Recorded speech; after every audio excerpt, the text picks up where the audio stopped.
All right. Hey guys. I know this is a bit of a late submission, but it has been a crazy semester with COVID and whatnot. And so just wanted to give a quick thank you to Sean for all of his understandings this semester. It's been really appreciated. With that being said, my name is Michael Fazio, and the topic that I chose to do my presentation and paper on was social media and public information in reference to it.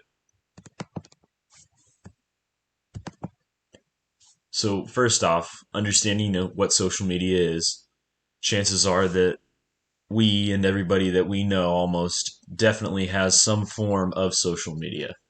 And the basic definition goes as, being an online virtual network. This is something that has the capability to go ahead and share ideas, information, thoughts, anything that you can think of. It can be shared and accessed by people, but it can also be a site where people can put their own information and thoughts online. Some just minor examples would be Twitter, Instagram, Snapchat, and one of the most famous and notorious, Facebook, um, that is extremely popular in the US.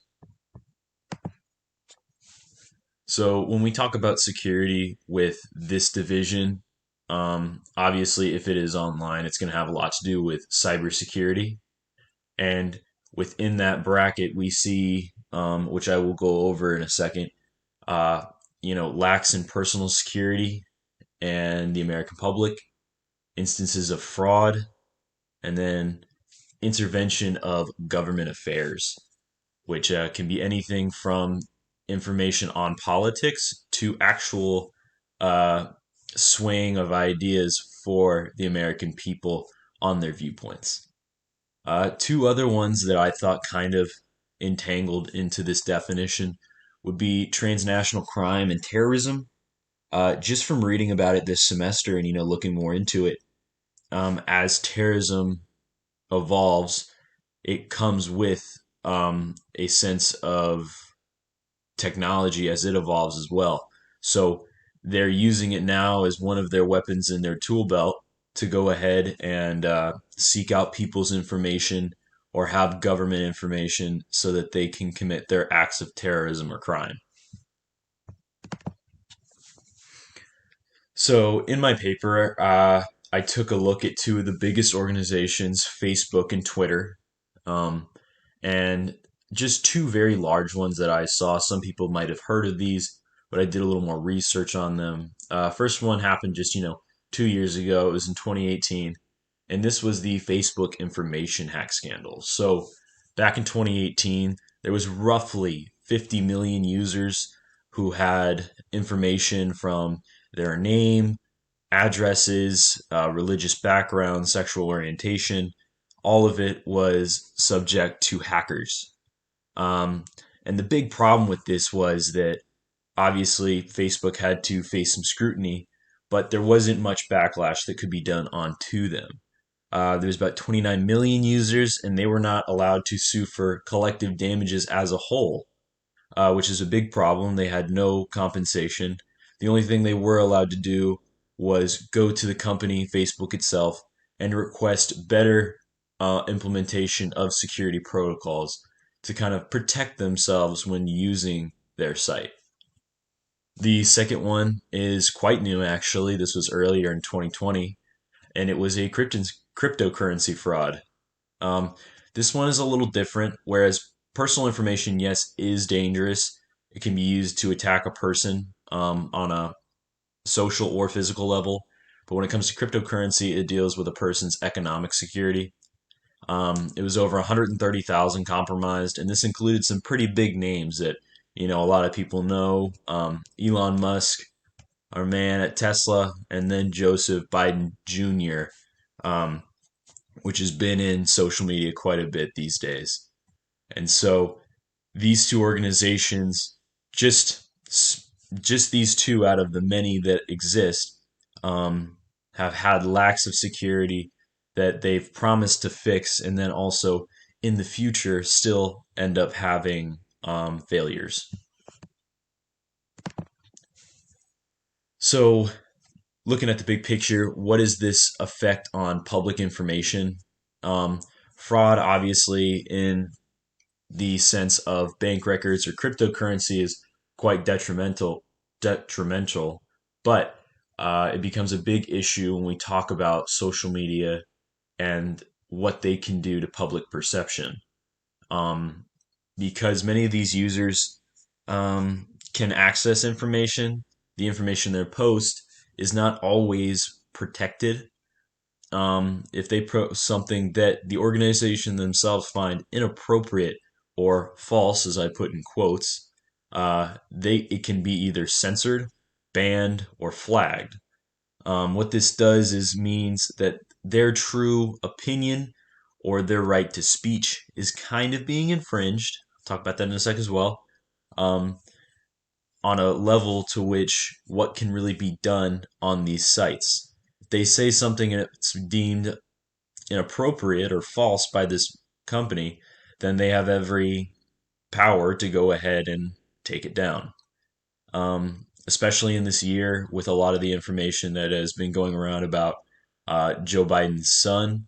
Uh, Organizations like Twitter and Facebook have been known to actually flag stories, mark them as false, or ban videos and documents related to the case. What this has really gone and done is maybe played a part in the 2020 U.S. election because as a stat goes ahead and shows that 1 in 5 adults are getting their news from one of these social media outlets. This doesn't mean any news organization or actual documentation or credited source. These are all from media organizations like Twitter, Facebook, not Twitter again, but Snapchat. And so, what does this do to people when we're going into pretty big government event that could dictate the next 4 years of the country?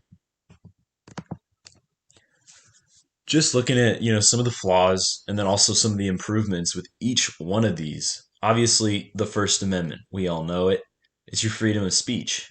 The problem is when it comes to these companies, many people say, well, the government should intervene and tell them what to do. Big problem here is that if the government comes in and tells them what they can or cannot do, it may be in violation now of their free speech. It's a very tricky network where the people do sign up to use these services, and so therefore they're willingly doing so. If they wish not to do so, many corporations have said you do not have to use our organization. Section 230 is another one. This is both a good and a bad because back when it was created, it was made to kind of help. So social media organizations were not liable for everything that happened on their site. And this is a good thing that protects them from a lot of allegations or scrutinies when illegal activities are performed on their sites without their knowing or their doing. The government can intervene and make sure that instances such as drug trafficking, sexual trafficking, um, or illegal content being posted does not fall onto those organizations themselves. Now, media CEOs, we all know them. You got Mark Zuckerberg, the lizard himself, but they all met with Congress, and this was to discuss actually the topic of censoring. Many people had things to say where both Democrats and Republicans alike, there's one thing that they said they could agree on, that social media wasn't doing it right. Now, Republicans said that too much censoring was occurring. Democrats, on the other hand, were saying that not enough is being censored. And so it's a clash of ideals where who is truly right, how much can be censored without it infringing another, either person, individual, or person as the corporation, their right to freedom of speech. And then finally, you have larger regulation and increase of public awareness.